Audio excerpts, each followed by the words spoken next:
Bienvenidos al Sur, Taller Literario, mi nombre es Alejandro. Hoy vamos a hablar de un tema que es una pregunta muy común, que curiosamente no lo hemos tocado directamente en el canal, que es la diferencia entre cuento y novela.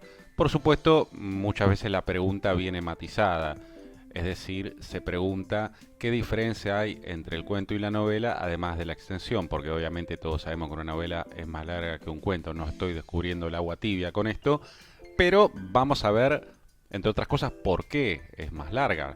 No es que una novela simplemente sea un cuento alargado o un cuento sea una novela acortada.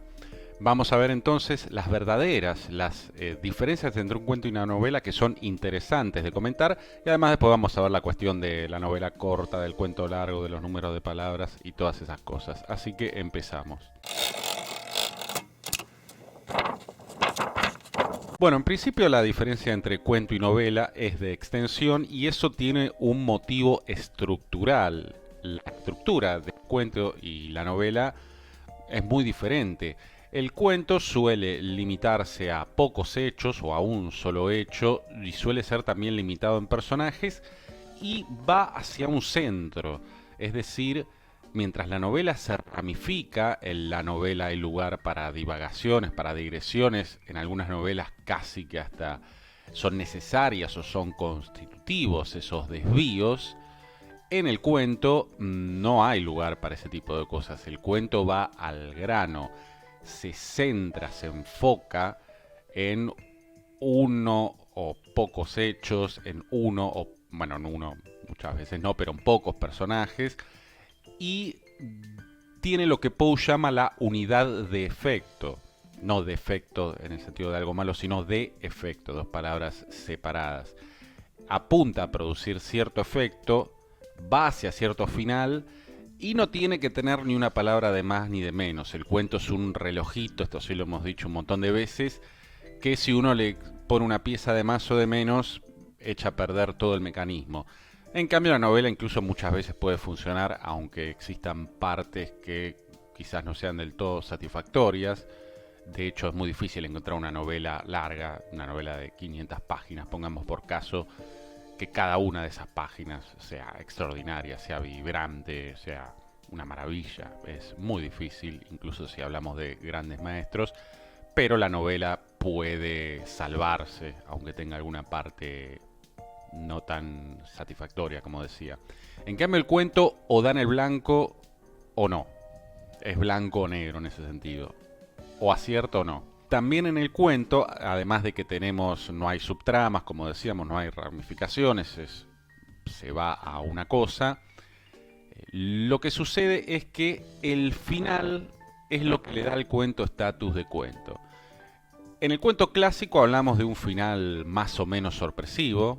Después también hay cuentos que quizás no tengan un final sorpresivo en sí, pero que siempre tienen o un final flotante, como lo llamó algún crítico, es decir, un final que nos deja una especie de sospecha o certeza de que hay algo más profundo, hay algo abierto, a veces es justamente un final abierto, algo ahí que pensar o algo que sucedió en el subtexto.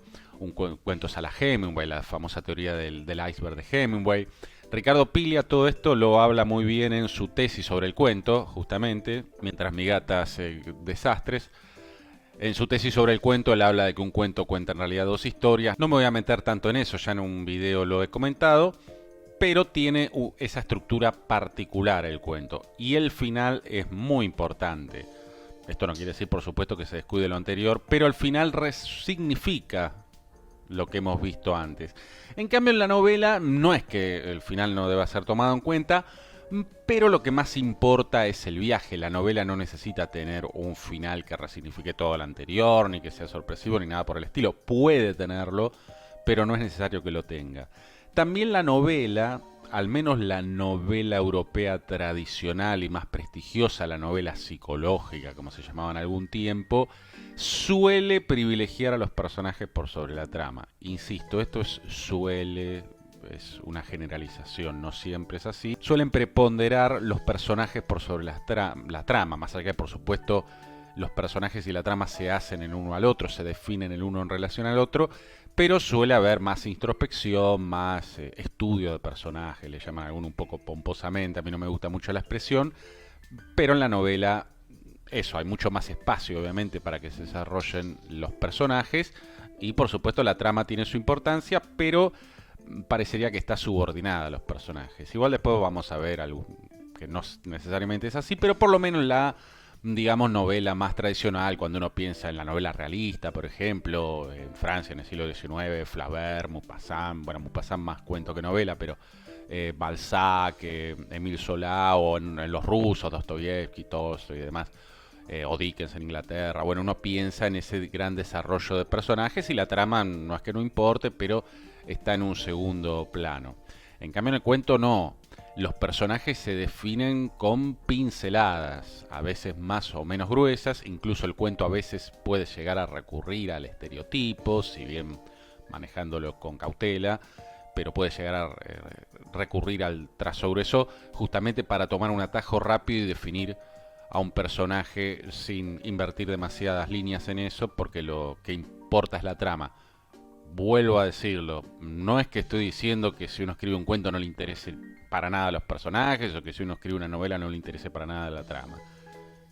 Idealmente tiene que estar bien las dos cosas, y no es que en un cuento los personajes sean peores que en una novela, sino que sabemos de los personajes simplemente lo que necesitamos saber para que la trama, el cuento en sí funcione.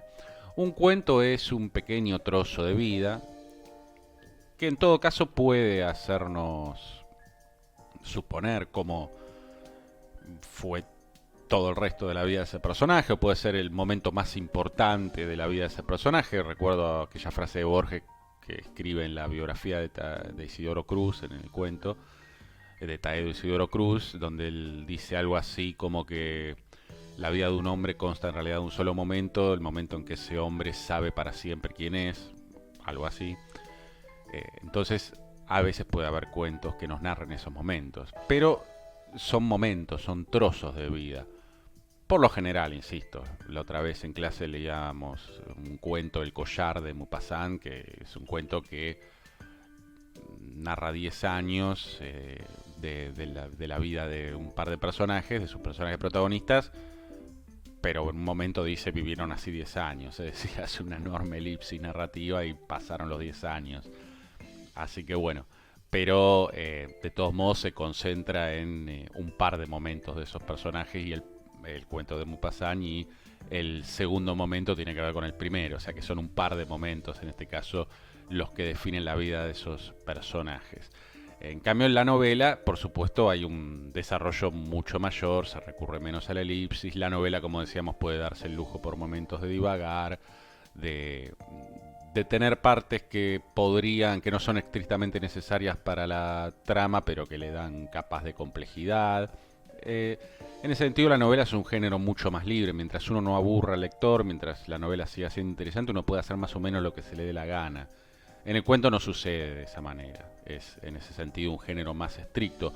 Y aunque escribir una novela es obviamente más trabajoso que escribir un cuento, porque otra cosa que no es ningún secreto, escribir 300 páginas da más trabajo escribir 5, o lleva más tiempo al menos. El cuento es un género que requiere un rigor mucho mayor. No estoy diciendo que ninguno sea mejor que otro, ni haciendo jerarquías entre novelistas y cuentistas, simplemente marcando las diferencias que hay entre un género y otro. También cabe aclarar que existe lo que se suele llamar la novela corta, o novela o noveleta, bueno, uno puede elegir según su gusto idiomático. Y acá llegamos a la cuestión del número de palabras, ¿no? Había, por ejemplo, creo que eran los formalistas rusos los que tomaban el capote del cuento de Gogol como modelo y decían que si un texto era más largo que el capote ya no era un cuento, cosa bastante absurda, porque eso es lo que pasa cuando nos ponemos con los números de palabras. Si uno dice, bueno, más de 15.000 palabras ya es una novela corta, no es un cuento. Entonces, un texto narrativo de 14.999 palabras es un cuento, pero uno de 15.001 palabras es una novela corta. Se vuelve bastante absurda la cosa. Las diferencias suelen ser estructurales. Y sí, hay, por ejemplo, se me viene a la cabeza la invención de Morel, de Bioy Casares, que no cumple con estos muy entre comillas requisitos o estas características que yo comentaba de la novela psicológica europea, la tradición de la gran novela europea, en el sentido de que no, no hace un gran desarrollo de los personajes y se centra más en las, si bien hay bastante desarrollo igual, pero es una novela en la que no hay tanto psicologismo. De hecho, Borges y Bioy detestaban la llamada novela psicológica, todo Marcel Proust, todo eso lo detestaban. Hay también casos de cuentos largos o novelas cortas, que es un poco como El hambre y la gana de comer, es más o menos lo mismo, que tienen un poco de cada cosa, que son como mini novelas, que no tienen ese final que resignifica todo lo anterior como los cuentos. Y sin embargo funcionan, están en ese término medio. Así que todo esto son generalidades, pero no son leyes escritas a fuego ni nada por el estilo. Son diferencias que suele haber entre el cuento y la novela mientras la gata me mueve la cámara. Y en cuanto al número de palabras, en la web se pueden fijar la cantidad de palabras que suelen traer las novelas famosas. Hay novelas de 80.000, de 70.000, 60.000 palabras. Pongamos que entre 60.000 y 80.000 ya sería una novela de un largo más o menos promedio. Ya si vamos a 100.000 palabras, ya es una novela bastante larga, o más de 100.000 palabras. De 40.000 palabras podría ser una novela corta. Depende, sí, pongamos que sí. También muchas veces depende cómo lo presenta el editor. Otro ejemplo de cuento largo que parece tener una estructura un poco novelística es Muchacha Pan de Fogville, de Rodolfo Fogville, del escritor argentino fallecido recientemente, que si bien tiene un final un poco así flotante que deja pensando sobre ciertas cuestiones, también pareciera centrarse en personajes y tener cierta estructura. Es decir, todo esto hay que relativizarlo, no es, como digo, ninguna ley marcada a fuego, pero conviene saber que la diferencia de extensión entre un cuento y una novela tiene que ver en principio con la cuestión estructural, porque incluso las novelas, como las novelas de aventuras que se centran en la trama, suelen ser episódicas, es decir, suelen ocurrir varias pequeñas historias dentro de la gran historia de la novela, como si fueran varios cuentos, salvo que sin ese final de cuento. Alguien dijo alguna vez que La Odisea era una protonovela de aventuras, y algo de razón tiene, yo estoy de acuerdo. La Odisea es así, por ejemplo, ¿no? Si bien ya no estamos hablando de una novela, estamos hablando de una epopeya, pero narrativamente se puede hacer un paralelismo. Así que bueno, no hice un video esquemático porque no me parece bastante absurdo ponerse a hacer gráficos de tal cantidad de palabras a tal hora tenemos un cuento, porque eso además lo suelen decidir los editores, lo presentan como lo quieren presentar. Son más etiquetas comerciales a veces que otra cosa. Creo que es más interesante pensar en esta cuestión de estructura, del trabajo que se hace con los personajes, de si la trama está sobre los personajes o al revés, aunque insisto en que lo ideal y a lo que deberíamos aspirar es que todo funcione muy bien, pero no es lo mismo un personaje que funciona muy bien en un cuento que en una novela. El personaje que funciona bien en un cuento está construido con pinceladas que tienen que ser certeras, porque no tenemos demasiado espacio para desarrollarlo y tienen que tener que ver con la trama, tienen que ser las pinceladas que nos sirvan a nosotros para la trama, porque por ahí no nos importa saber si el personaje es feliz en su matrimonio cuando la trama pasa por otro lado, qué sé yo, que al tipo lo tienen secuestrado y lo quieren hacer confesar algún crimen, y qué nos importa si el tipo se lleva bien con la mujer o no, si la mujer no va a aparecer en el cuento, ni se va a mencionar si está casado o no, si no va a tener, por poner un ejemplo, ¿no? Si la mujer aparece en el cuento, sí, bueno, ahí puede tener una importancia, si él se lleva bien o mal con la mujer o lo que fuera, o si tiene un amante, qué sé yo. Esto fue un poco una pequeña reflexión, un pequeño comentario sobre el asunto. Si alguno esperaba algo ultra esquemático de tal cantidad de palabras, novela, cuento, un grafiquito tipo maestro de primaria, no es la idea, porque creo que eso no corresponde. No me parece la mejor manera de abordar el asunto. Lo único, que nunca caigan en el error de querer alargar un texto porque la gente tiene esa idea de que hay que escribir una novela, porque los escritores tienen que escribir novelas, bueno, esa idea burguesa, ¿no? Justamente la novela un género burgués y por eso quizás hoy en día siga teniendo cierto prestigio. Parece que un escritor no es un escritor sino escribe una novela. Entonces intentan alargar historias. Una historia alargada es lo peor que hay, porque suele ser un aburrimiento, un tedio, se nota que está alargada. Es como cuando adaptan un cuento a una película y por ahí el cuento no da para un largometraje, pero me empiezan a meter cualquier cosa y el guión es o aburrido o es un desastre o es muy lento, se pervierte el ritmo natural. Lo mismo sucede si uno quiere alargar una historia. Una historia debe durar lo que deba durar. ¿Cómo sé cuánto debe durar? Bueno, me lo va a decir en parte mi instinto, mi oficio, mi experiencia, me lo van a decir otros lectores, me voy a dar cuenta de si hay elementos que detienen la acción y no tienen ningún sentido, que son superfluos, porque si bien decíamos que la novela tiene una libertad enorme en cuanto a lo que puede usar, bueno, pero la libertad se nos termina cuando el lector se aburre y cierra el libro.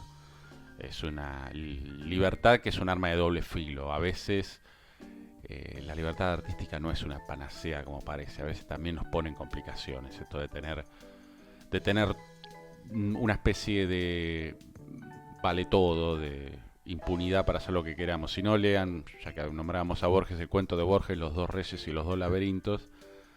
A veces uno, cuando puede hacer lo que quiera, es un poco como ese rey que se pierde en el segundo laberinto. No les voy a decir qué pasa porque es un cuento de 5 líneas y léanlo si no lo leyeron. Es muy breve, muy disfrutable. Así que bueno, eso fue todo por hoy. Mi nombre es Alejandro, esto es Su Taller Literario. Suscríbanse, pongan like, dislike, todo eso que dicen los youtubers, que no creo que sirva para nada. Nos vemos la próxima.